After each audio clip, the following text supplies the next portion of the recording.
Okey. Kita mula kelas hari ini, kita dalam mata pelajaran nombor 2. Ya, tentang pelayanan pastoral. Saya sudah beritahu banyak kali bahawa kelas ini selain daripada akademik, kerana BCL lah akademik, kita ada banyak latihan.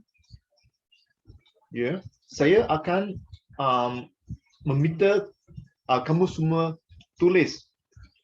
Oleh itu, kamu semua mesti ada satu buku nota, pen, pensel, ya. Tulis apa yang kamu fikir benar tentang diri kamu, apa yang kamu ingin lakukan, ya, dalam masa pelayanan kamu. Ya. Dan hari ini kita akan bincang sedikit tentang dimension lah, ini katakan dimensi panggilan kita. Mungkin sekarang saya akan bertanya, mungkin kita boleh berunding sedikit, ya. Kalau kita nak melayan sepenuh masa, ya, dan juga melayan sebagai seorang pastor, memang kita perlukan panggilan. Betul tak? Kalau betul, tolong angkat tangan. Jangan angkat dua tak tangan lah, macam menyerah diri, ya, jangan angkat tangan, ya. Ia satu panggilan. Bagus. Macam mana panggilan itu datang? Mungkin siapa-siapa boleh beritahu, berkongsi pada kita semua di sini. Macam mana kamu tahu tentang panggilan anda? Boleh beritahu tak? Siapa nak mula? Johnny, mungkin Johnny boleh beritahu. Ya, sekarang Johnny melayan bersama-sama dengan Pastor Joseph, ya. Ya, mungkin Johnny baru masuk. Okey, Johnny, beritahu kita di sini, berkongsi 1 minit, 2 minit. Macam mana Johnny tahu bahawa Johnny ada panggilan dari Tuhan?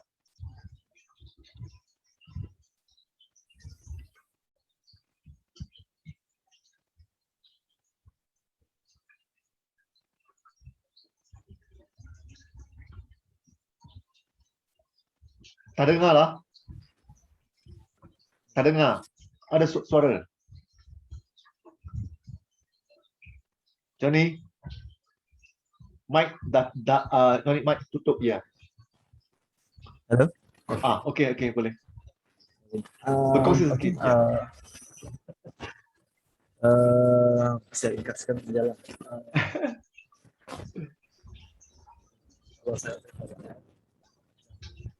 Pertama-tama first time memang ada, tapi saya dapat itu masa saya baru umur 17 tahun. Yang the first saya terima Tuhan lah. Panggil saya, tapi saya tidak tahu spesifik yang pastoral ataupun tidak sesuatu yang memang khas dari sesuatu. Pelan-pelan secara pelayanan saya banyak beban lah. Saya banyak beban untuk jiwa-jiwa. Beban lah, ya. Jiwa-jiwa melayani, especially for saya sangat senang, selalu enjoy dalam melakukan pelayanan, dan saya sangat dari dalam hati saya satu beban untuk melayani, untuk melayani.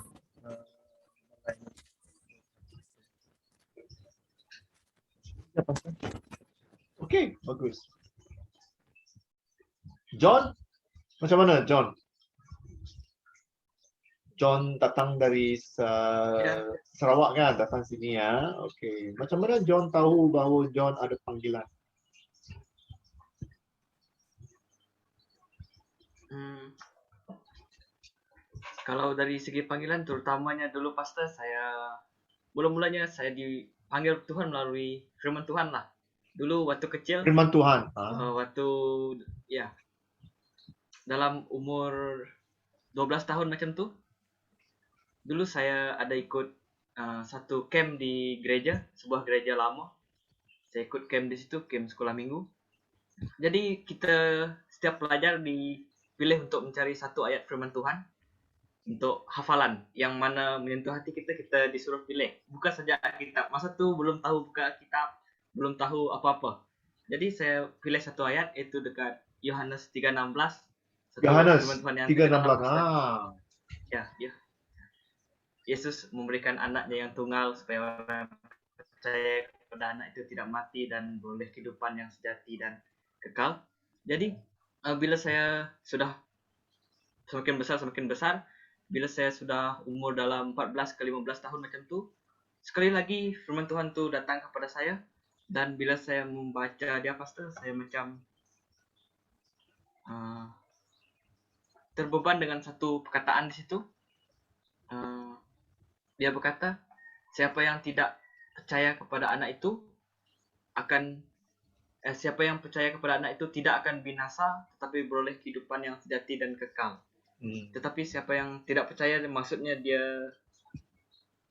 tidak memiliki kehidupan yang sejati dan kekal. Bila saya melihat di kampung banyak orang yang belum percaya, saya mula memandang firman Tuhan itu dengan secara belum kenal lah pastor. Bila saya berpikir macam ni, bila orang tidak percaya, mereka belum melihat kehidupan yang sejati dan kekal. Jadi saya terbeban untuk menjadi satu alat yang dipakai Tuhan untuk berkongsi tentang firman kepada orang lain lah, macam tu.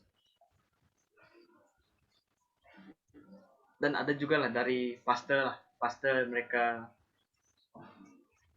berkongsi tentang bagaimana mereka melihat saya ataupun melihat pribadi saya ketika saya melayani. Jadi mereka memberikan pertanyaan-pertanyaan lah. Kamu ada kerelaan hati untuk melayani Tuhan dan sebagainya. Jadi bila kita mendengar kesaksian daripada mereka juga, kita dapat rasa dan berdoa lah. Inikah panggilan Tuhan? Inikah panggilan Tuhan? Jadi macam itulah pastor.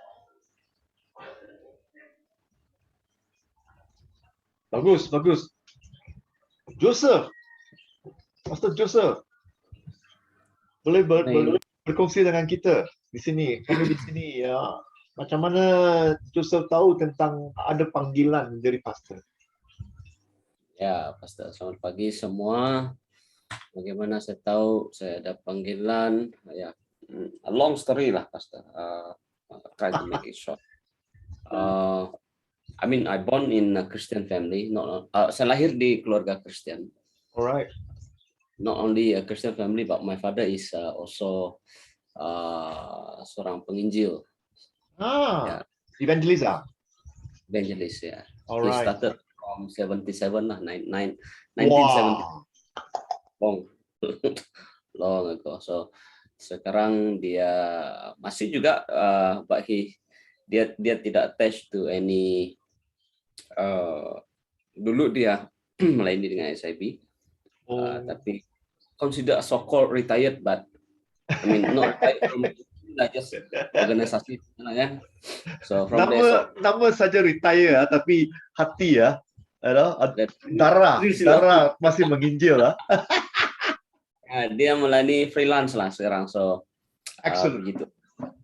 And jadi budaya pelayanan itu memang sudah tertanam di dalam saya dari kecil lagi lah, so sudah sangat terdedah. But itu tidak it doesn't justify yang saya sendiri juga terpanggil untuk pelayanan melalui pengalaman hidup dalam keluarga yang memang sudah melayani lah. Justru panggilan saya lebih bersifat pribadi. Nah, yang pertamanya saya bermula muda. Pertamanya bagaimana saya mula mengesan bahwa saya ada panggilan itu adalah saya merasakan dalam hati saya, I have that compassion. That's one thing. Saya sering kali merasa prihatin dengan orang-orang yang tidak kenal Tuhan Yesus. So, saya selalu kasihan dengan mereka. Jadi rasa compassion itu ada, dan itu semakin build up from time to time lah. Itu satu. Dan seterusnya, ketika dalam perjalanan sebagai seorang Kristen menjadi bertumbuh, dan saya juga membaca Alkitab, dan ayat Alkitab yang sangat menarik perhatian saya adalah ketika di Yesaya 6:8. Tuhan Allah berkata, siapakah yang akan kuutus? Lalu seterusnya di ayat itu, inilah aku, utuslah aku. So, jadi secara umumnya daripada itu, firman Tuhan itu meneguhkan hati saya yang berkenan dengan bagian awal tadi, itu memiliki hati yang compassion. Itu meneguhkan hati saya untuk pergi ke dalam pelayanan sepenuh masa. Saya rasa panggilan itu saya tidak dapat nafikan lagi, karena sampai sekarang saya sudah 13 tahun melayani, itu tidak pudar. Banyak cabaran yang sudah dilalui. Cabaran maksud saya itu bukan cabaran daripada roh iblis saja, ya. Kadang-kadang kita terlampau rohani kan, cabaran roh iblis saja, cabaran kuasa udara itu memang ada. Tapi juga ada cabaran daripada dalaman juga. Ada. Ya, dan cabaran dalaman, cabaran daripada organisasi. Tapi saya pikir itu tidak cukup untuk menggoyahkan saya. Jadi that is how I know itu panggilan adalah panggilan yang betul-betul sejati daripada Tuhan lah, ya. Itu saja, Pastor. Bagus. Excellent. Saluji, boleh beritahu kita? Ya.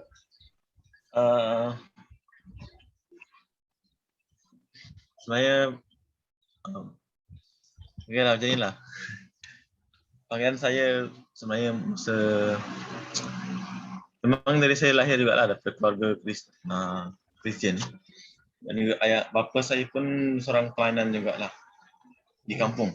Tapi dia melayani di kampung yang kecil. Kampung saya kecil saja. Di mana? Jadi Perak. Ya. So jadi dia bangunkan gereja lah. Bangun gereja di kampung dengan menggunakan rumah sendiri. Rumah sendiri. So dari situ saya kecil sehingga saya besar lah. Sebenarnya panggilan ini saya rasa daripada ibu bapa saya lah. Mereka yang doakan saya untuk jadi seorang pastor. Untuk belajar Alkitab lah sebagai seorang pastor. Tapi mereka selalu bercakap lah dan berkongsi yang mereka fikir. Mereka cakap, belajarlah Alkitab. Sambil mereka mengatakan, sambil itu mereka doakan untuk saya lah. Tapi saya tak tahu. Tapi niat dan hati saya itu bukan kepada belajar Alkitab lah, belajar pastor. Saya fikir bekerja, itu saja saya fikir. Jadi saya pun inginkan bekerja sajalah. So satu hari itu Tuhan macam perjumpaan dengan saya lah. Tuhan berjumpa dengan saya. Tapi bukanlah macam special lah, tak macam biasa sajalah. Melalui mimpi macam tu dia nampakkan dan bercakap. Ternyata panggilan tu dia disuruh saya belajar Alkitab lah. So saya pun balik kampung. Masa tu saya duduk kat KL juga, saya bekerja masa tu. So panggilan tu waktu cuti lah, saya cuti di rumah, rehat, dan dia bercakap pada saya. Tuhan bercakap, kamu harus pulang. Menginjil ataupun apa-apa saja. So saya pun pulang kampung dan dalam tak kepastian lah, sebab saya tak tahu sebenarnya rupanya ibu bapa saya ni berdoa untuk saya untuk belajar Alkitab sebenarnya. So saya pun bertanya kepada pastor-pastor, so mereka cakap sebenarnya ini satu panggilan bagi kamu lah.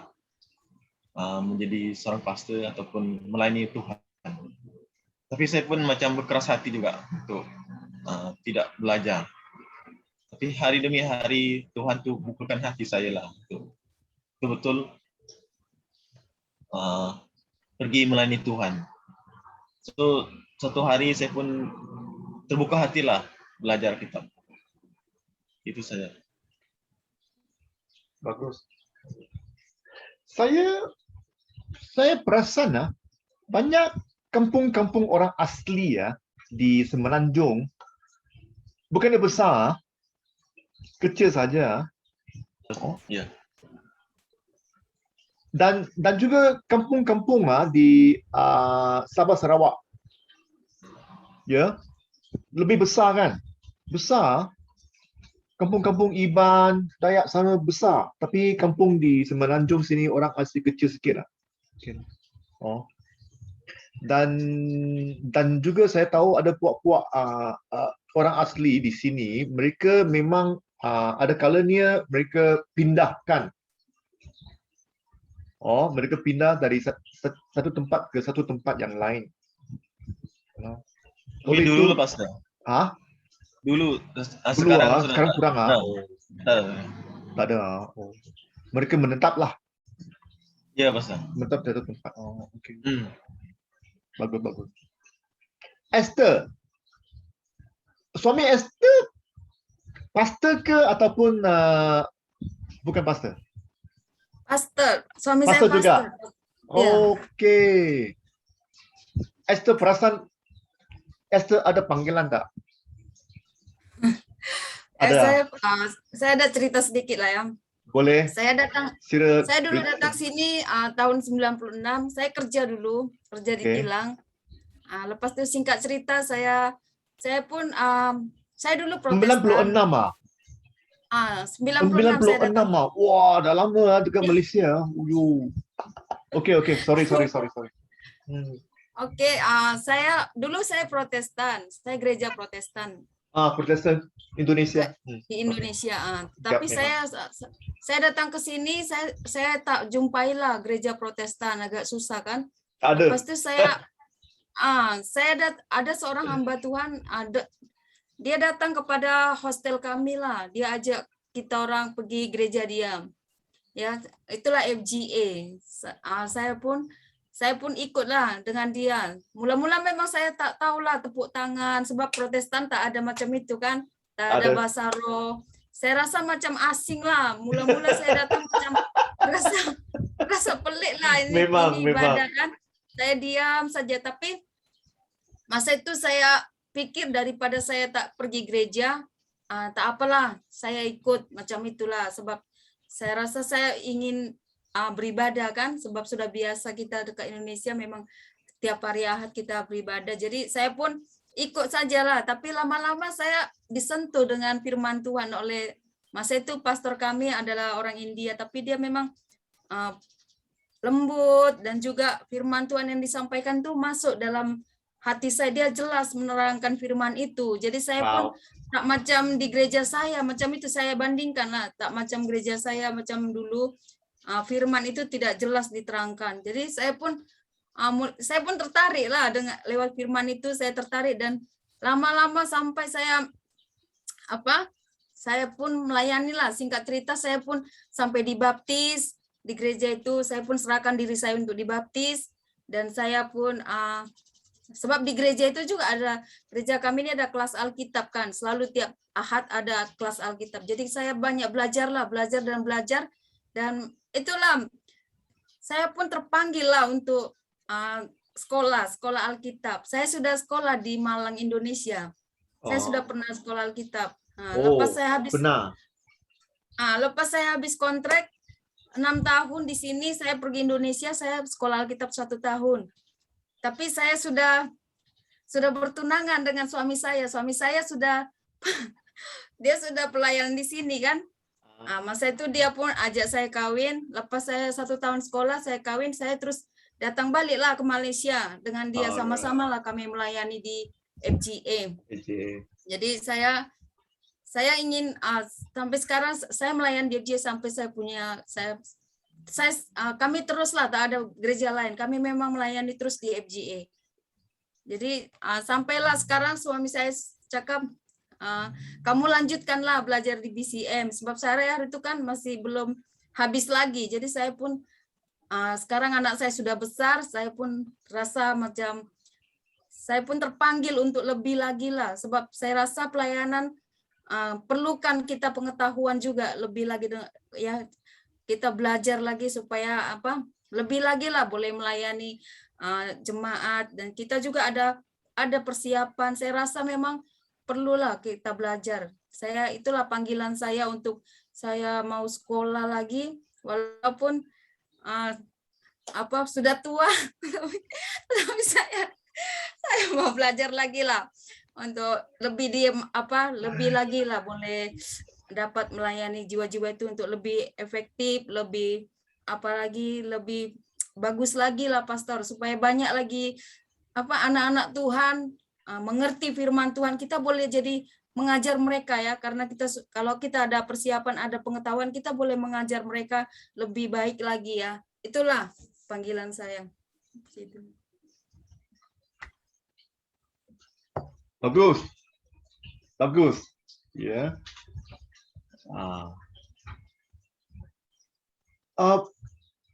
Esther katakan Esther pernah belajar di Malang. Iya, pastor. Saya 1 Malang, tahun. Malang dan Medan jauh lah. Iya, jauh. Saya jauh memang. Tinggal di asrama di sana, pastor. Oh, Memang jauh. sebab saya pernah pergi Malang. Iya, Saya memang dekat, jauh lah itu. ya. Sumatera dengan Pulau Jawa memang jauh lah.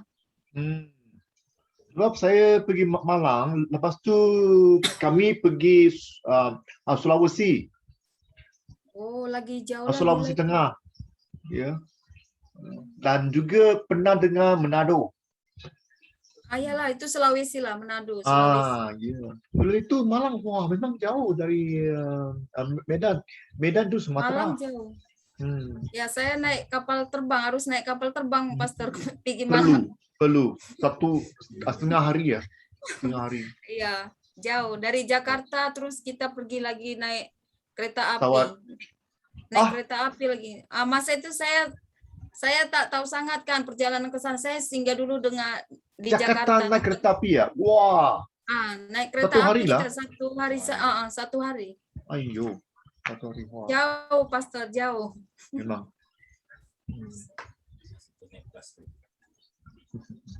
Okey. Bagus. Panggilan itu memang penting ya dalam pelayanan. Kerana kalau tak ada panggilan, pelayanan kita tidak akan kekal.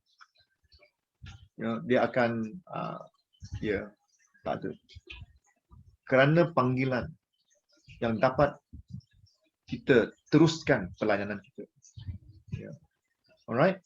Bagus. Okey, sekarang saya inginkan kamu semua buat sesuatu. Ialah, okey, tulis ya 2 perkara yang terpenting dalam hidup anda tentang 5 hal tu. Hubungan kamu dengan Tuhan, dengan keluarga, tentang membuat sesuatu yang berkesan dalam hidup orang lain, kesihatan anda, menjadi lebih produktif dalam pelayanan kamu semua. Boleh tak? Faham? Okey, tulis. Saya bagi 5 minit.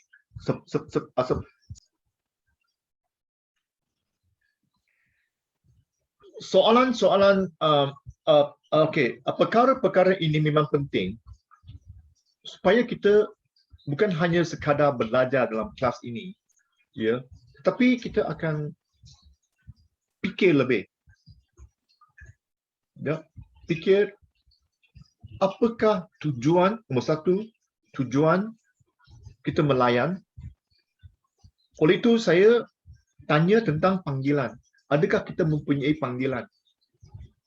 Nombor 2, siapa yang memanggil? Tuhan ke ataupun orang lain ke, macam Joseph? Bapa yang panggil ke ataupun Tuhan yang panggil? Ya. Itu penting juga.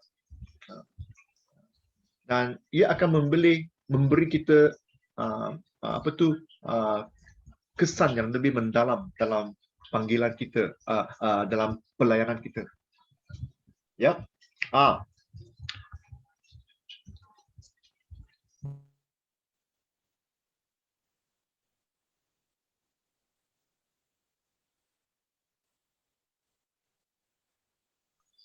Alright, tengok di sini ya. Tuhan tidak memanggil orang yang layak. Tuhan memanggil orang yang sudi ataupun sedia. Ya, Tuhan tidak memanggil orang yang layak. Ramai orang layak.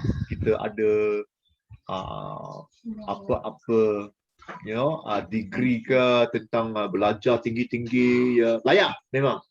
Pandai bertutur, pandai bercakap, ya. Tapi yang pentingnya ialah Tuhan memanggil orang yang sudi.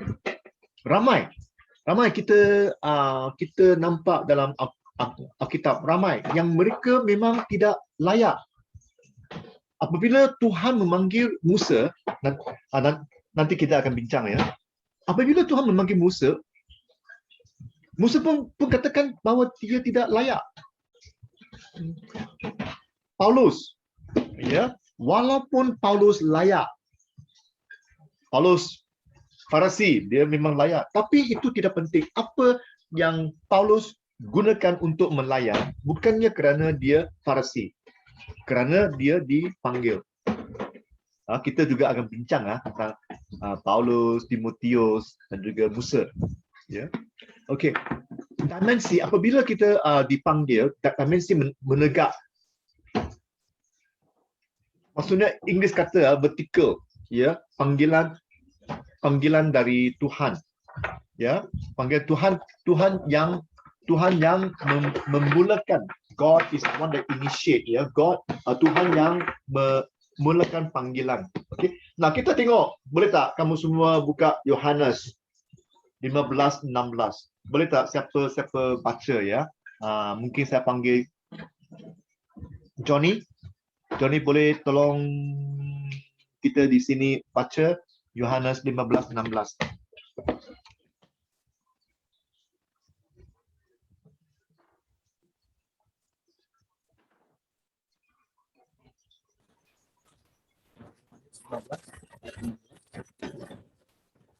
Bukan kamu yang memilih aku, tapi akulah yang memilih kamu. Aku telah menetapkan kamu supaya kamu pergi. Ya. Dan menghasilkan buah, dan buahmu itu tetap, supaya apa yang kau minta kepada Bapa dalam nama diberikannya kepadamu. Di sini dia mengatakan bahawa Tuhan yang memilih, Tuhan yang memanggilkan, Tuhan yang memilih kita, ya. Dan apabila kita mengetahui bahawa Tuhan itu yang memanggil kita, supaya kita akan berbuah, bear fruit. Nampak tak? Ya.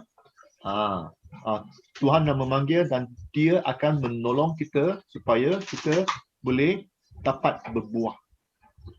Panggilan itu mesti datang dari Tuhan. Ya. Itulah kehendak dia.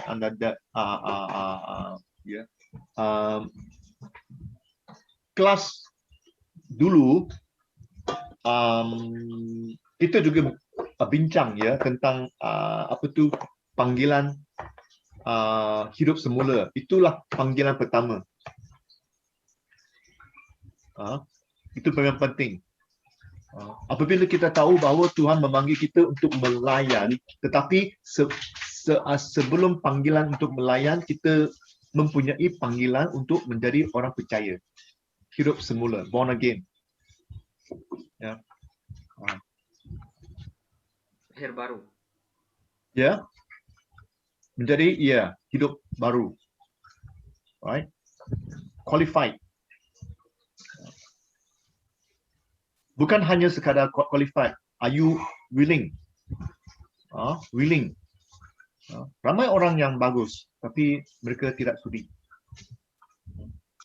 Nombor dua, Tuhan memanggil ataupun Tuhan mengasingkan seseorang. Ya, God sets people apart. Tuhan mengasingkan, mengasingkan. Kerana Tuhan mempunyai tujuan masing-masing. Tujuan.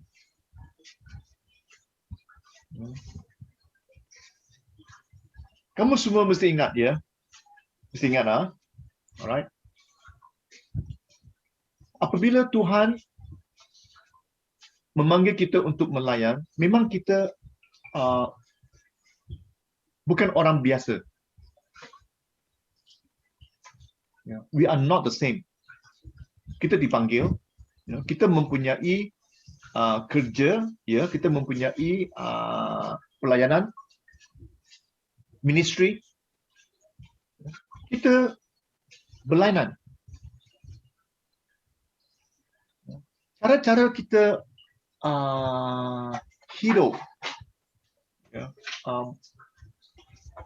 memang berlainan. Berlainan dengan orang-orang lain. Kita akan bincang dengan lebih mendalam, alright. Tapi ingat, apa yang saya inginkan kamu semua faham dan ingat ialah apabila kamu menjadi menjadi pelayan, kamu memang berlainan. You are different from normal people. Berlainan dari orang biasa. Right? Dan nombor 3 ialah Tuhan menggunakan berbagai cara untuk memanggil seseorang. Banyak cara. Kita akan tengok. Okay, di sini ada satu chapter. Kamu tengok, ya. Setiap orang di sini mempunyai panggilan masing-masing. Musa, Gideon, Samuel, Maryam, ya, Paulus. Tengok. Ya, semua ini, dan mungkin saya akan beri masa 5 minit untuk kamu semua tengok orang-orang yang dipanggil di sini.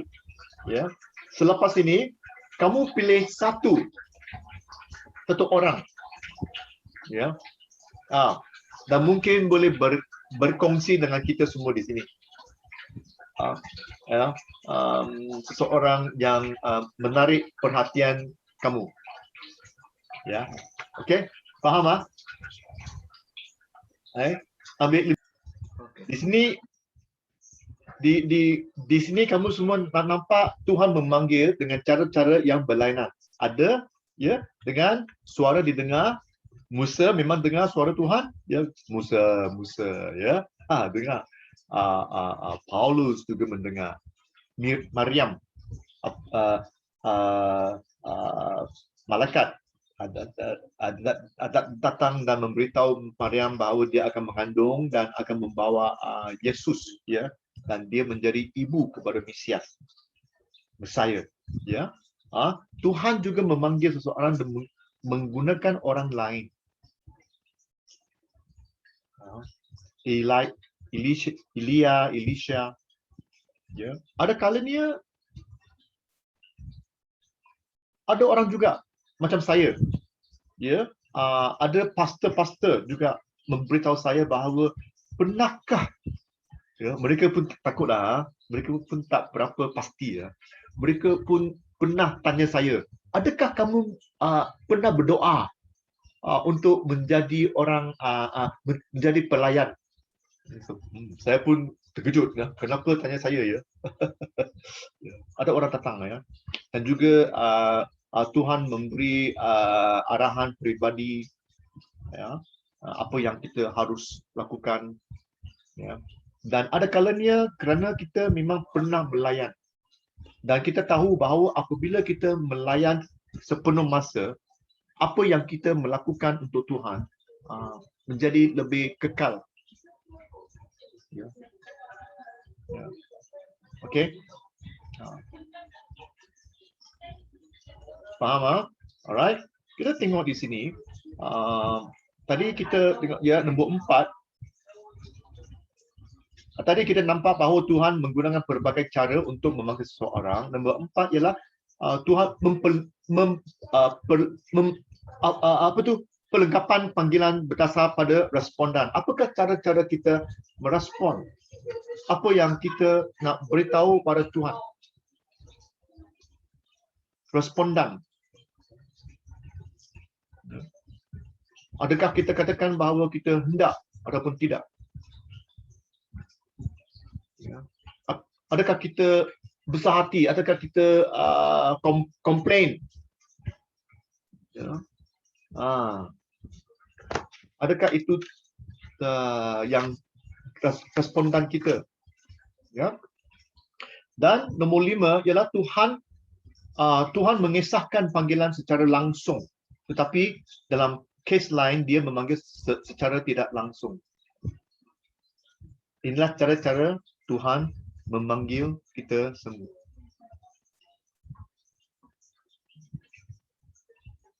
Ada apa-apa soalan? Kalau tidak ada soalan, kita tengok tentang Tuhan memanggil Musa. Ya, mungkin saya akan panggil Esther. Esther boleh baca tak? Ulangan 34, 10 sampai 12. Ya, tolong kita baca. Deuteronomi ya.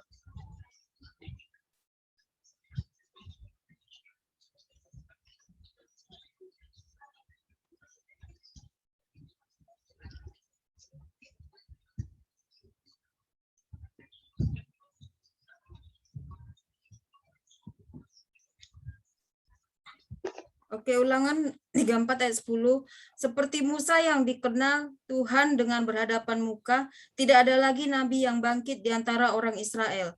Dalam segala tanda dan mujizat yang dilakukannya atas perintah Tuhan di atas Mesir terhadap Firaun dan terhadap semua pegawainya dan seluruh negerinya. Dan dalam segala hal perbuatan kekuatan dan segala kedahsyatan yang besar yang dilakukan Musa di depan seluruh orang Israel. Nampak? Apa yang saya katakan tadi bahawa Musa memang dia dilatih di Mesir untuk menjadi Firaun. Ya, tiap-tiap orang Israel mereka nampak dia. Mereka tahu bahawa wah, ya, ini memang dahsyat. Ya, Musa. Walaupun Musa bukan orang Mesir, Musa orang Israel, semua orang tahu.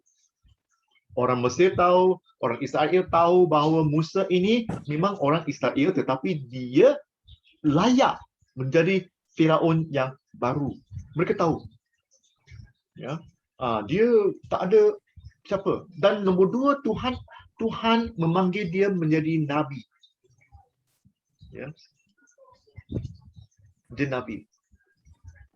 Tetapi kita juga tahu bahawa sebelum Musa dipanggil, sebenarnya Tuhan melindungi Musa. Tuhan melindungi Musa dan membawa dia keluar ke gurun dan menjadi gembala untuk 40 tahun. Sebenarnya Tuhan melindungi Musa.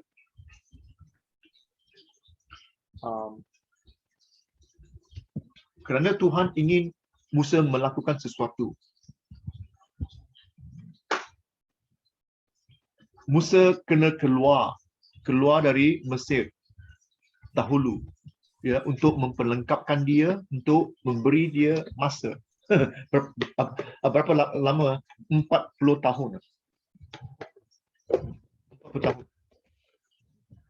Dan juga cara Tuhan melindungi Musa, masih ingat tak? Okey, di Ibrani ya, di sini ya. Right, dia mengatakan bahawa Musa sebagai bayi ya, right, dia memang comel lah. Pada masa Musa menjadi bayi, right, masa itu ramai bayi-bayi Israel dibunuh oleh Mesir. Tetapi bayi Musa dilindungi juga dan dibawa ke istana Firaun. Ingat tak? Dan anak perempuan Firaun masa itu yang membela Musa dan mengambil Musa menjadi anak angkat. Oleh itu Musa diselamatkan, dilindungi. Kerana Tuhan mempunyai tujuan untuk Musa. Dan juga Musa dia dibesarkan di istana dan menjadi anak Firaun, anak kepada anak perempuan lah Firaun lah. Right, dan dia dilengkapi dan juga apa tu dia training, latihan, dilatih menjadi Firaun. Dan juga Tuhan melengkapkan dia dan juga memberi dia masa untuk juga dilatih. Nombor 1 menjadi Firaun, nombor 2 menjadi gembala. Wah, dari yang teratas Firaun dan juga sampai yang terendah menjadi gembala. Ayo. Untuk menghambakan, untuk merendahkan diri dia. Humble him. Right? Itu cara-cara Tuhan melindungi. Ada kalanya Tuhan juga melindungi kita semua. Apabila Tuhan mempunyai panggilan untuk kita semua, Tuhan akan membuka jalan. God will make a way. Alright? Reaksi kita ialah respondan kita hanya ialah untuk mengikut jalan Tuhan. Alright? Dan Tuhan merancang pengalaman Musa. Pengalaman yang telah saya katakan tadi ialah tentang dia sebagai seorang Firaun yang tertinggi. Dia pandai sampai dia menjadi gembala, kerja yang terendah. Terendah. So itulah pengalaman Musa. Oleh itu dia kalau Musa di abad kita sekarang mungkin Musa ialah seorang pelajar PhD, doctorate Dr. Musa ya. Jadi pandai right. So Tuhan memberi dia rancangan, dia memang fasih dalam semua hal. Nombor 3 ialah Tuhan menyediakan Musa dengan kuasanya. Keluaran 3. Ya. Memang Musa mempunyai berbagai soalan. Bolehkah dia lakukan? Tuhan Keluaran 3 mengatakan bahawa Tuhan menunjukkan kuasanya pada bush. Apa tu bush? Semak, bukan semak. Apa tu? Belukar. Semak. Semak belukar. Oh. Semak yang menyala, yang the burning bush. Ya. Kuasa dia, dan Musa pun ingat pelik macam ada api tetapi tak terbakar. Ya, semak tu Tuhan sebenarnya Tuhan showkan kuasa dia pada Musa. Ya, dan juga pernah pada masa itu Musa ada membawa tongkat kan? Ya, Tuhan menukar tongkat itu menjadi ular. Ingat tak? Ya, dan juga Tuhan juga mensyurkan bahawa tangan Musa menjadi kudis kudis apa tu leprosy kan? Kusta. Kusta, ya, sorry, kusta. Ya. Dan Tuhan syurkan Musa, saya boleh lakukan kerana pada masa itu, pada masa Musa, kusta itu macam penyakit yang tidak dapat sembuh. Itu memang curse, it's a curse. Seseorang mempunyai, kalau mereka ada penyakit kusta, itu curse. Apa tu curse ah? Kutuk.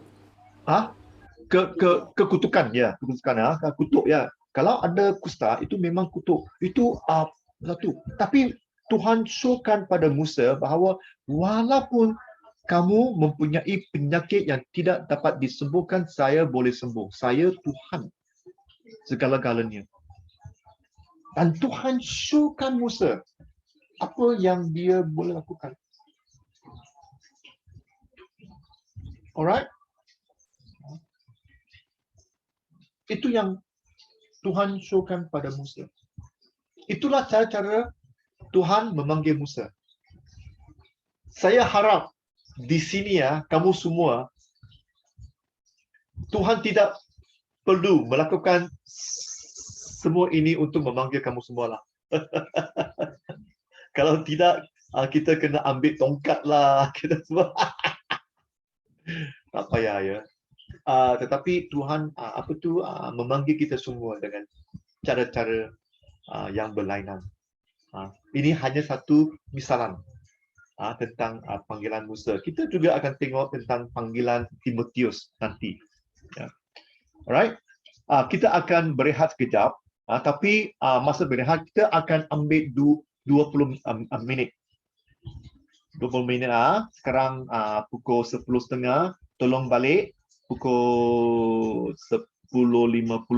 Pada masa yang sama juga, kalau boleh kamu semua dalam buku nota anda senaraikan apa saja perkara dalam hidup anda yang anda rasa tidak mencukupi. Macam Musa lah. Macam Musa lah. Tak pandai cakap lah, tak boleh buat inilah, tak boleh buat itulah. Kamu tulis. Dan adakah anda merasa ini mungkin melumpuhkan anda dalam pelayanan pastoral kamu? Ada tak? Faham? Ada persoalan? Jangan risau. Jangan risau. Apa yang kamu tulis ini, kamu tak payah kongsi dalam kelas. Tak payah. Oleh okay. Right. Ini ada beberapa ayat-ayat di Alkitab kita tak perlu baca di sini. Ayat-ayat ini memberi kita idea bahawa Timotius latar belakang dan juga keluarga dia. Siapa dia, dari mana. Sebenarnya Timotius, mak dia dan juga nenek dia, mak dan nenek dia, mereka memang orang percaya. Alright. Oleh itu macam Joseph ya. Saya memang gembira dan juga senang. Ya, apabila saya tahu bahawa mungkin bapa Joseph ada lain juga ya yang okey di sini selain daripada Joseph, siapa di sini keluarga ibu bapa ialah pelayan ataupun orang Kristian? Ada? Siapa? Saluji, bagus ya. John? Ya. Ya, okey. Bagus. Kerana ramai kamu di sini ialah dari keluarga orang percaya ya, dan saya percaya bahawa ibu bapa kamu, bapa, mak, mereka pernah berdoa untuk kamu semua. Benar? Ya. Ya, Johnny juga kan? Ramai. Timotius juga mengalami pengalaman begini kerana mak dia Eunice, nenek dia Louis, ya, mereka orang percaya. Dan saya percaya bahawa nenek dan juga mak dia, mereka memang berdoa dan mungkin mereka melatih, ya, mengajar Timotius sampai satu tahap dia mempunyai panggilan. Dan Paulus pun datang. Dan Paulus mentor dia, mengajar dia, menolong dia menjadi pastor. Alright. Dan Timotius juga ialah dia sebagai seorang pelajar lah. Oleh itu latihan dalam sekolah Alkitab itu memang penting. Saya harap kamu semua ya lebih aktif dalam pelajaran di BCM ya, untuk menolong kamu, Inggeris kata to sharpen your thinking, supaya pemikiran kita lebih tajam. You know, jemaat-jemaat mereka tanya banyak soalan.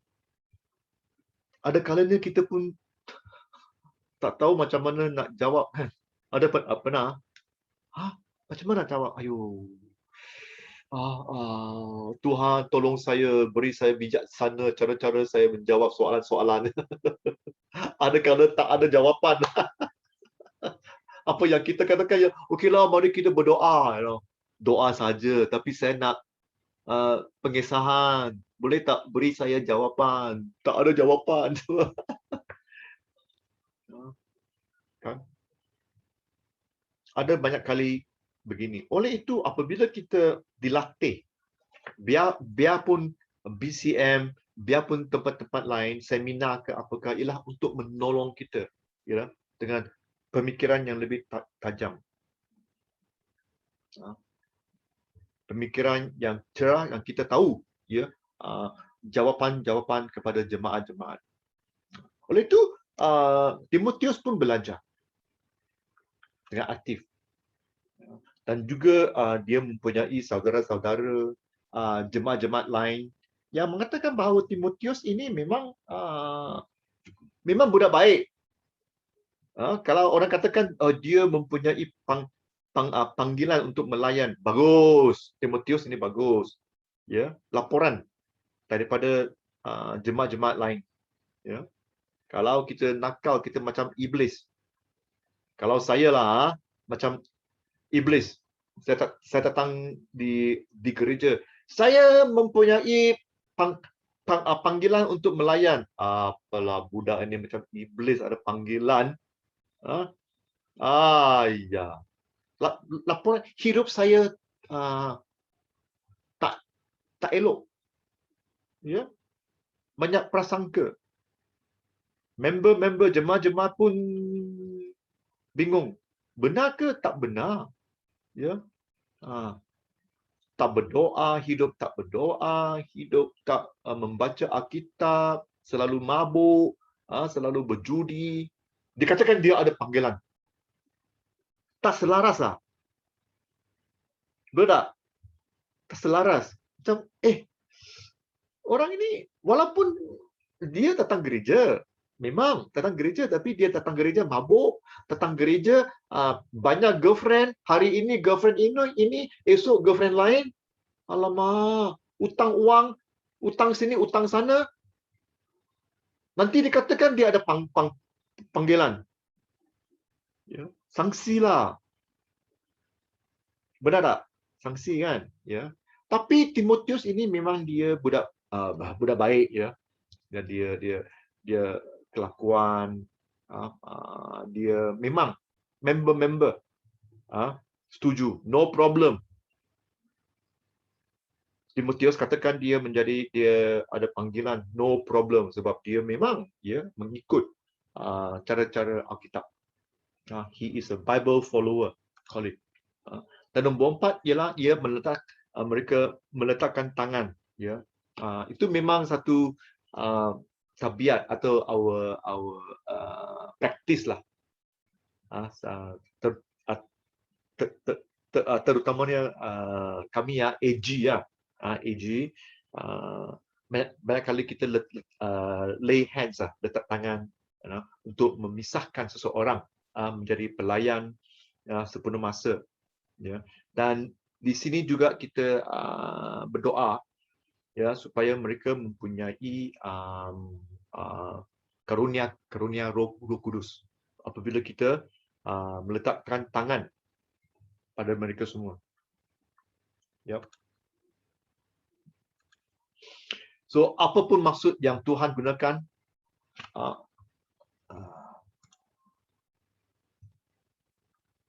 penumpangan bukan letakkan tangan penumpangan okey.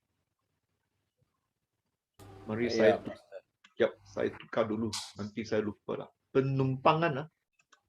ya, peletakan tangan pun boleh, cuma biasa bahasa yang biasa dipakai adalah penumpangan tangan. Bagus. Ya, Penumpangan. ya.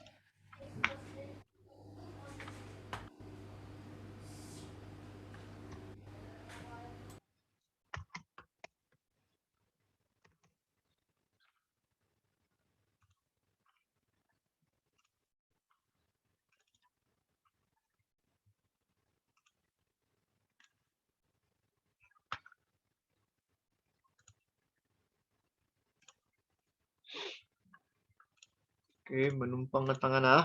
Okey ah, betul ah. Alright. Bagus. Apapun maksud yang Tuhan gunakan, orang yang dipanggil pasti akan mengetahui dan mengenali panggilan itu. Dan Tuhan akan melengkapkannya untuk melakukan tugas itu. Alright? Mungkin hanya kamu tahu. Orang lain tak berapa pasti, tetapi kamu tahu.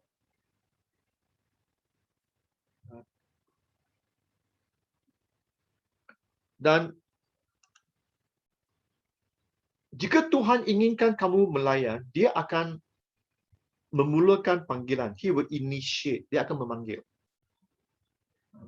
Dan juga ada masa untuk bersiap.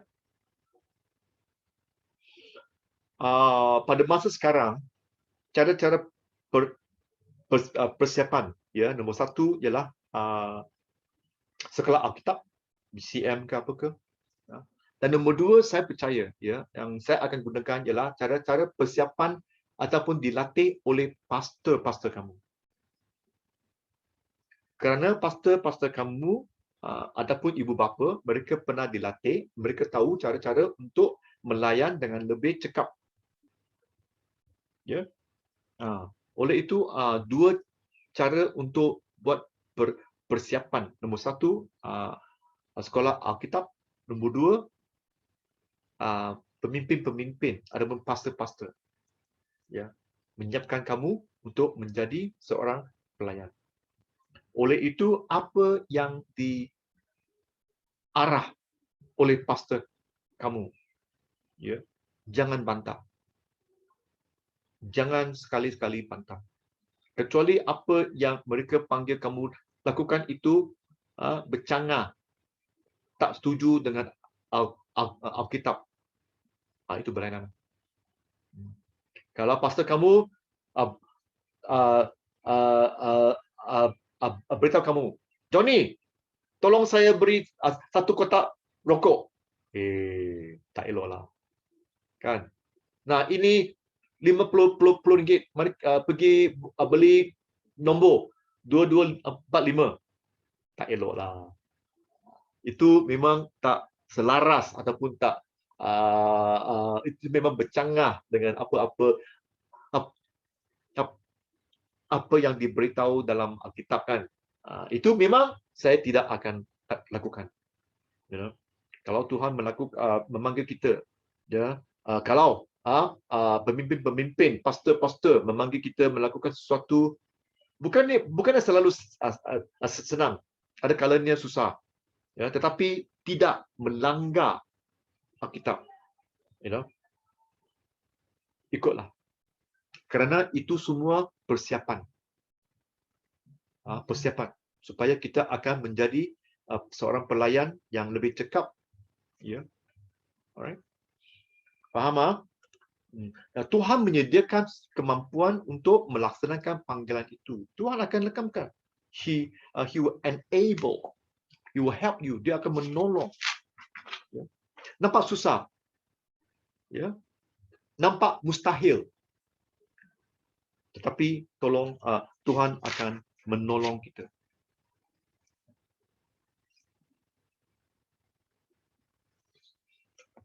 Itulah panggilan dari Tuhan. Panggilan menegak dari atas. Tuhan yang memanggil. Ya. Dan juga ada panggilan dimensi dalaman, peribadi. Macam mana kamu tahu? Saya tahu. Macam mana kamu tahu? Saya tahu bahawa saya tahu yang saya tahu. Kerana saya tahu. Itulah kerana saya tahu. Saya tahu. Ya.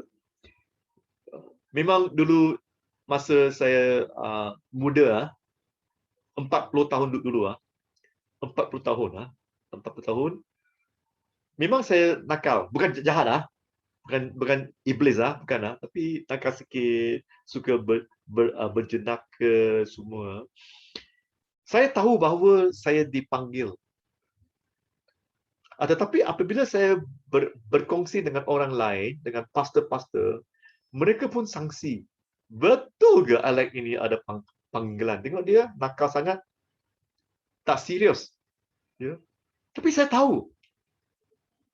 Saya tahu. Mari kita tengok ya. Okey. Mazmur 37:23. Mungkin siapa boleh baca? Saluji boleh tolong baca tak? Boleh baca. Mazmur. Ya. Mazmur.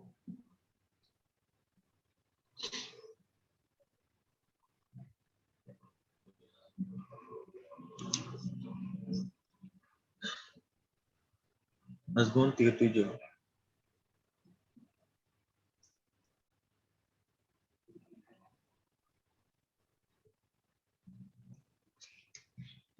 Langkah seorang yang baik diperintahkan oleh Tuhan dan dia meredai jalan yang dilaluinya.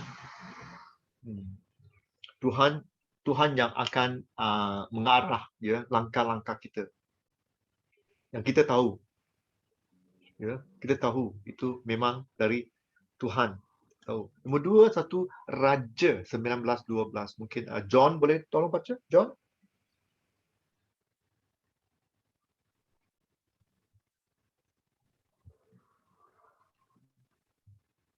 John ada di sana?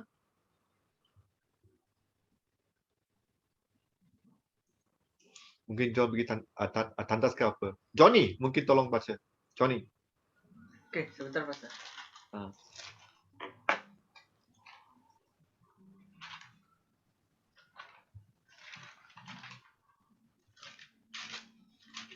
Ada. Boleh dengar suara saya Pastor? John. Okey, sorry John. Okey. John boleh tolong baca? Ya, boleh. 1 Raja 19:12. Testing.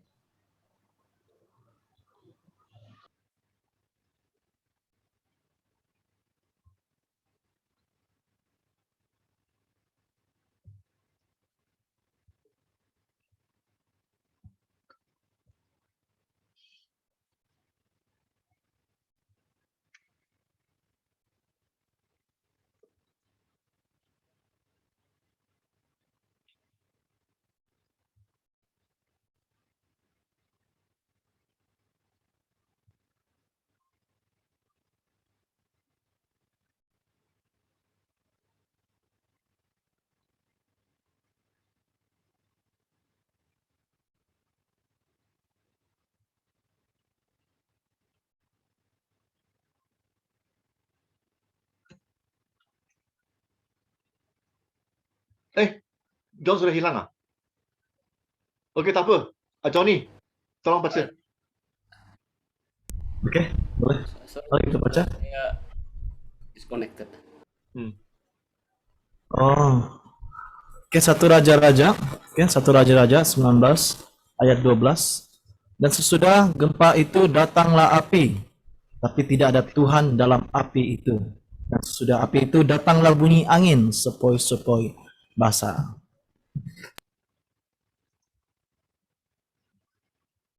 Sepoi-sepoi kan? Apa tu sepoi-sepoi? Ya, apa tuh? Apa? Semua sih.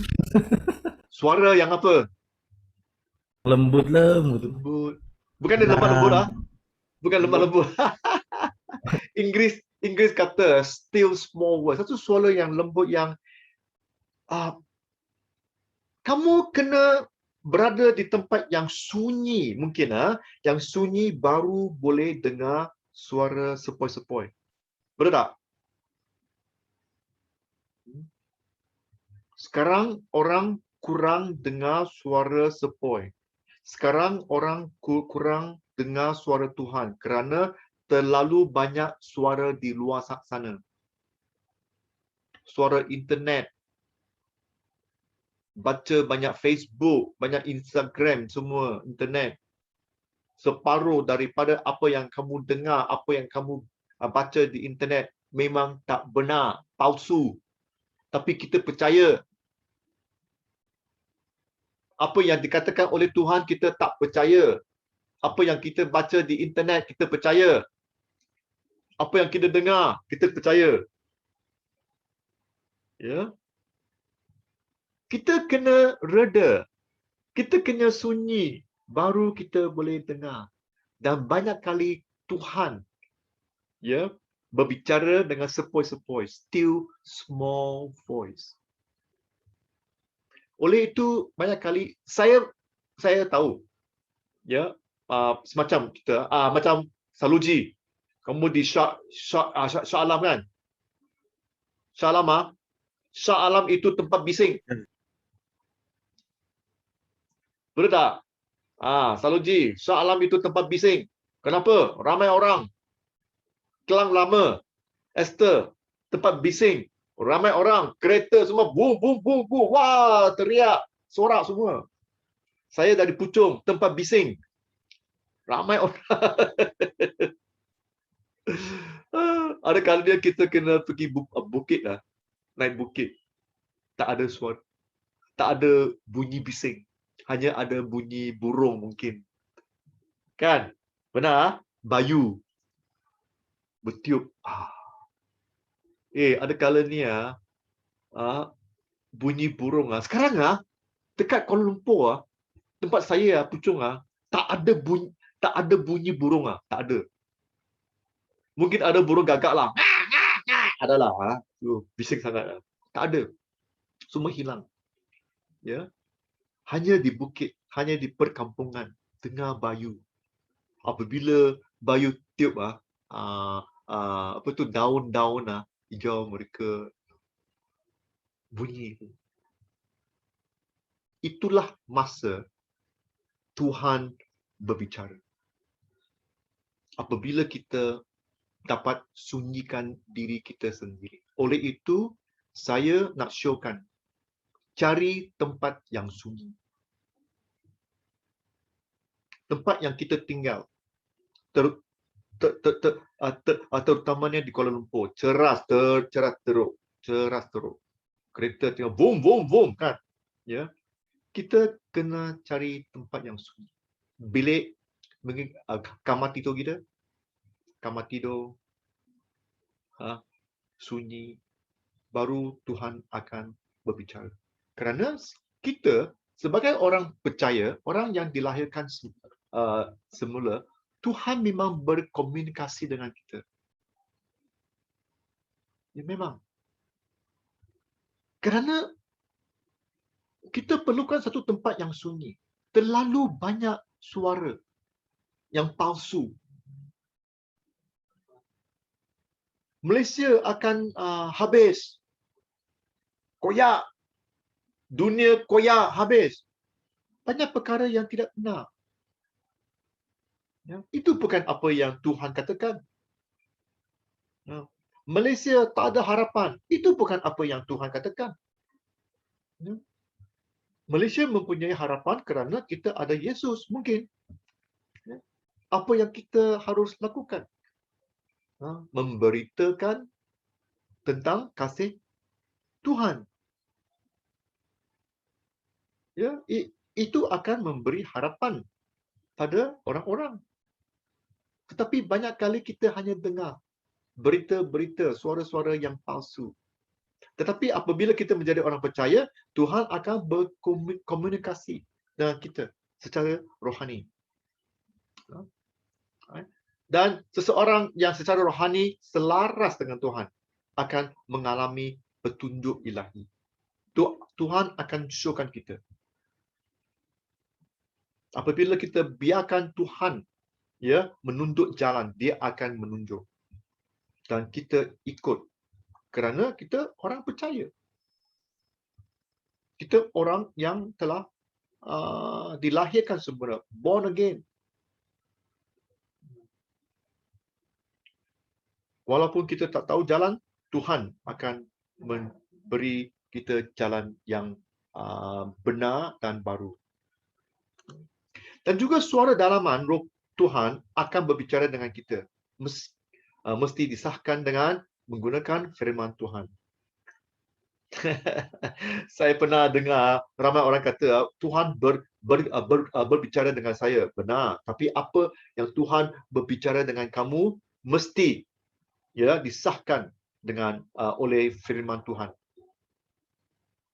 Dengan firman Tuhan. Okay.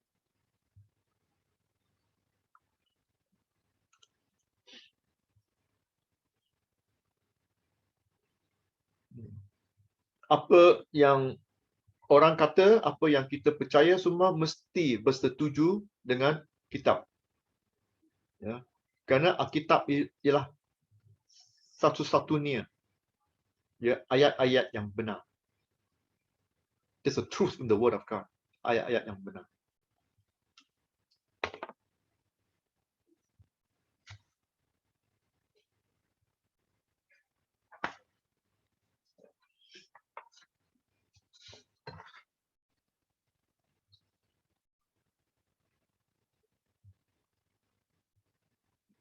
Ada apa-apa soalan sekarang?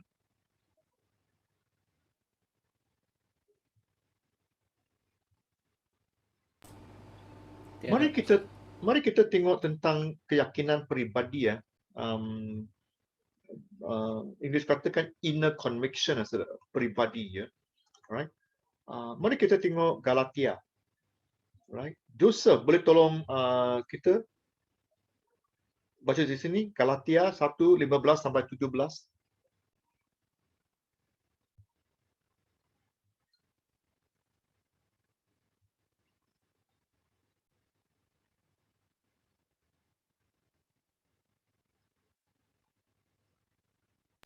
Galatia 1:15 sampai 17. Tapi waktu Ia yang telah membeli aku sejak kandungan ibuku dan memanggil aku oleh kasih karunia-Nya, berkenan menyatakan anaknya di dalam aku, supaya aku memberitakan dia di antara bangsa-bangsa bukan Yahudi. Maka sesaat pun aku tidak minta pertimbangan kepada manusia. Juga aku tidak pergi ke Yerusalem mendapatkan mereka yang telah menjadi rasul sebelum aku, tetapi aku berangkat ke Arab dan dari situ kembali ke Damsyik. Di sini mengatakan bahawa Paulus dia memang dilatih di Arab. Dia pergi ke Saudi Arabia, Arab untuk dilatih menjadi menjadi pelayan. Panggilan kita memang mempunyai tempoh masa untuk menunggu dan mendengar suara Tuhan. Right?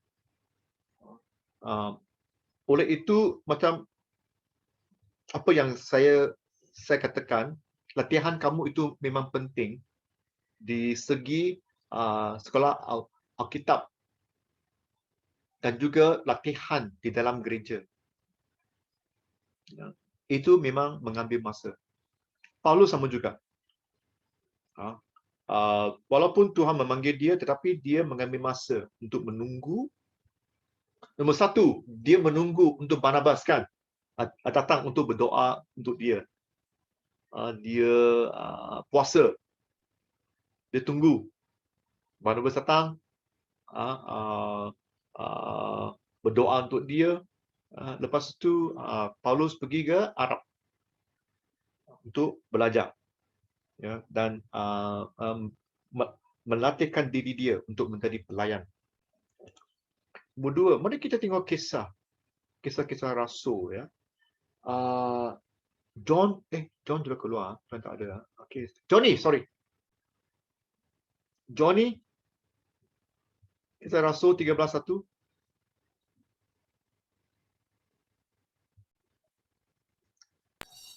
Kisah Para Rasul 13:1. Pada waktu itu dalam jemaat di Antioquia ada beberapa nabi dan pengajar, yaitu Barnabas dan Simeon yang disebut Niger, dan Lukius orang Kirene, dan Menahem yang diasuh bersama dengan raja wilayah Herodes dan Saulus. Ya.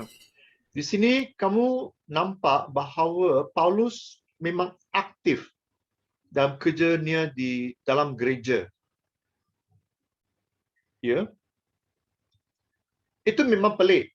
Kalau saya katakan saya ada panggilan tapi saya tak pernah aktif di gereja. Saya malas. Ya. Orang berkhutbah saya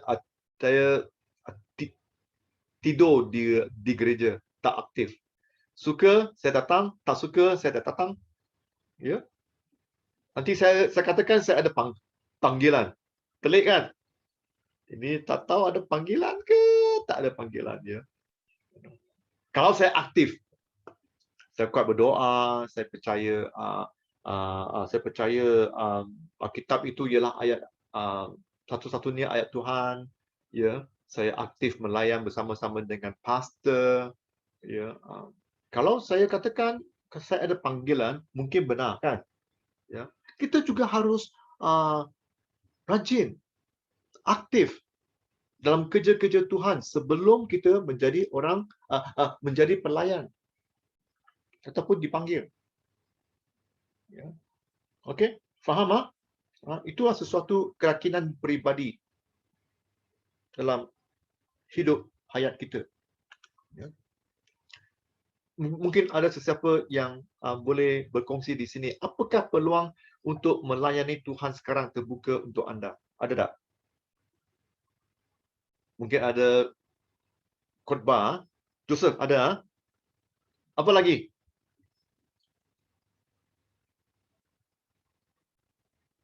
Siapa?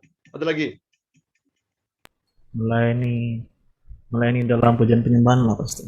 Dalam ya. gereja. Alright. Lagi?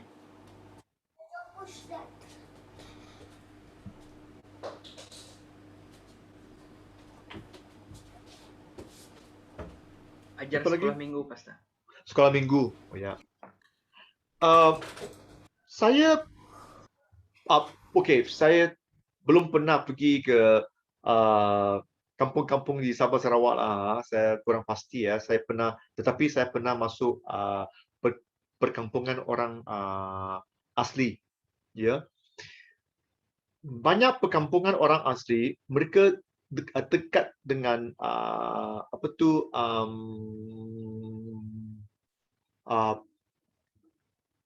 ladang-ladang kelapa sawit.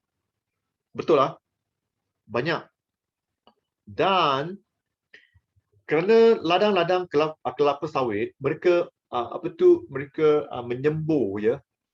Menyembur ubat. Dan banyak kali ubat-ubat tu terkena air dan ramai orang asli mengguna air itu, nombor satu untuk mandi, nombor dua untuk minum. Betul ah? Saluji. Betul ah? Betul, Pastor. Betul ah? Oleh itu, kerana itu mereka ada penyakit. Betul tak? Nombor satu, penyakit kulit. Nombor dua, mereka demam. Kerana air itu toksik, itu memang racun. Banyak. Oleh itu banyak kali apabila kita masuk dalam perkampungan orang asli, kita mempunyai peluang untuk berdoa untuk mereka dan juga berdoa supaya mereka dapat mempunyai air yang bersih lah. Jangan minum air sungai. Kerana sungai kecil itu memang dah rosak dengan racun. Benar? Betul, Pastor. Saluji ya. Oleh itu Nombor satu, kita mempunyai peluang untuk berdoa untuk mereka supaya mereka selamat. Nombor dua, kita juga ada peluang untuk berdoa supaya mereka dapat mengumpul dana. Kami mengumpul dana untuk membina tangki-tangki air. Ya, jangan minum air sungai, tetapi kutip air dari hujan. Ya, supaya ia lebih bersih lah. Ya. Dan nombor tiga, kita pun ada peluang untuk mengajar mereka supaya masak air minuman. Ya, jangan sekali-sekali mandi di sungai-sungai yang dicemar dengan racun. Ya. Oleh itu, itulah peluang yang kami ada untuk melayan pada orang asli. Ya.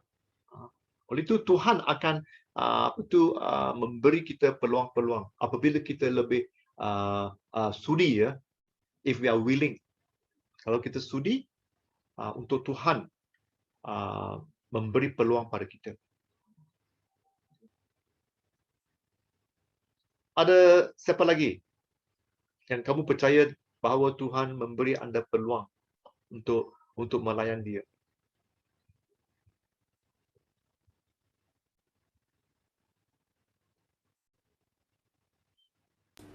Ada peluang, Pastor. Aha. Tanam gereja, church planting. Oh, fantastic. Fantastic. Ya, church planting. Itu church planting itu memang sesuatu bagi AG, ya, bagi kami Assembly of God, AG ialah sesuatu yang top lah. Top. Kerana church planting, ya, menubuhkan gereja, sesuatu yang kita dapat lihat orang menjadi orang percaya. Transformasi lah. Ya, church planting. Benar, bagus. Bagus.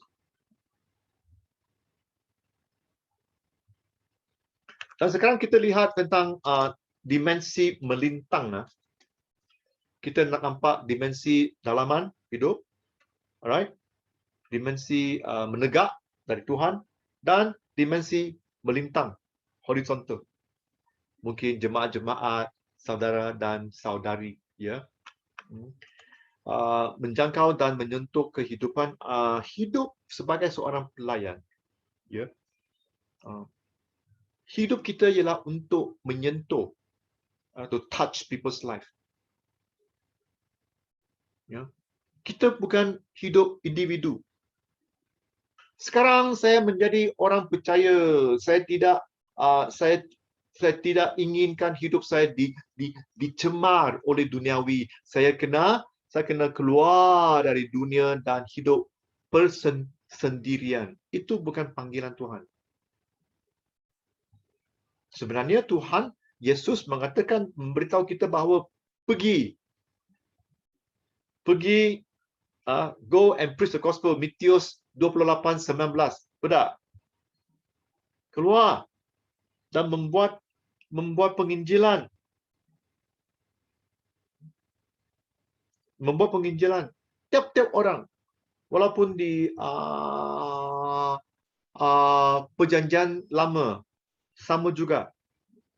Tiap-tiap orang dipanggil, mereka keluar dan menyentuh, ya, to touch people's life. Ya. Semua. Oleh itu kita sebagai pelayan-pelayan, ataupun kita juga boleh menggalakkan jemaat-jemaat bahawa hidup kita bukan untuk persendirian, isolation, keluar dari dunia. Tetapi Yesus memanggil kita masuk dalam dunia, bukan menjadi duniawi. Not to be worldly, but we are in the world. Kita di dalam dunia, tapi bukannya duniawi. Bukannya mengikut cara-cara dunia, tetapi kita di dalam dunia untuk menjadi saksi. Menjadi saksi. Kita bersama-sama orang. orang nampak kita bahawa kita hadir. Mereka tahu. Dan juga mereka tahu bahawa kita berlainan. Right? Berlainan. Kita bersama-sama mereka. Apabila mereka mengalami kesusahan, kita menolong. Walaupun dana, saya pernah dengar satu perkongsian orang Vietnam. Alright. Nah, Vietnam, ekonomi mereka pun bukan berapa elok. Ya, satu perkongsian daripada satu saudari, semua suami dia melayan membuka rumah untuk orang yang mengambil dadah. Ya, dadah. Menolong mereka untuk membuang tabiat, ya, mengambil dadah. Ya. Dia katakan bahawa dia sekarang, ya, masuk masa COVID-19, ya, memang susah kan. Ya. Tapi suami dia mempunyai satu, bukannya panggilan, satu impresi, ya, dan dia ialah untuk menolong orang lain. Walaupun rumah mereka kekurangan, ada kalanya mereka hanya makan satu one meal a day. Betul makan satu kali sahaja. Petang ke malam ke itu tak penting, satu saja, ya. Makan Maggi mee dan juga satu telur goreng. Isteri dia masak telur goreng bagi mereka, ya. Satu paket Maggi mee, itu aja. Kekurangan. Tapi suami dia memberi impresi kerana ada orang lain, kerana mereka di perkampungan, bukan di Ho Chi Minh City ke tempat besar, tapi tempat kecil. Di kampung-kampung tu juga mempunyai orang yang lebih miskin daripada mereka. Suami dia katakan bahawa tak apa, kita membiayai, kita memberi orang-orang yang lebih miskin tu, ya, Maggi mee. Di sini kita pun kekurangan Maggi mee. You nak bagi mereka Maggi mee. Tak apa, beri mereka. Beri. Kenapa? Nombor satu ialah untuk mensyurkan pada orang lain bahawa kita hadir. Ya, kita di sini. Kami orang percaya. Kami orang Kristian. Kami orang yang boleh, ya, memberkati orang lain. Dan juga puji Tuhan, kerana mereka melakukan sesuatu, Tuhan memberkati mereka lah. Memberkati mereka. Dan mereka bukannya banyak kekurangan, tapi Tuhanlah, ya, yang memberkati mereka. Yang pentingnya ialah orang lain harus tahu bahawa kita hadir. We are there, be present. Right? Bukannya isolasi keluar, tapi kita di dalam dunia. Biar orang tahu. Right? Buatlah pelayanan. Buat apa? Macam Joseph katakan church planting semua buat. Dana tak cukup, buat. Masa belum sampai, buat. Tak ada pelayan, buat. Jangan tunggu sampai ada pelayan. Jangan tunggu sampai dana cukup. Tak pernah cukup. Pelayan tak pernah cukup. Buat saja. Dengan kepercayaan, ya. Faith in God. Buat saja. Jangan tunggu. Kita juga harus puas dengan apa yang diberi untuk melayan. Be contented.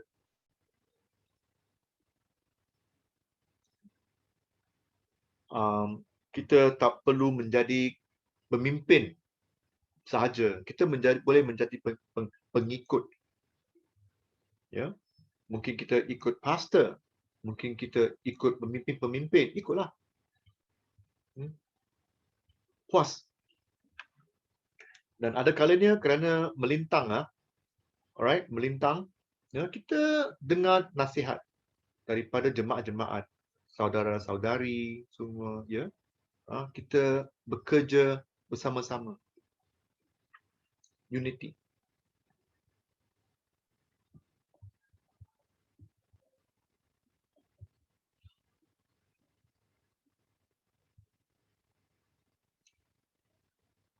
Okay? Alright, ada apa soalan?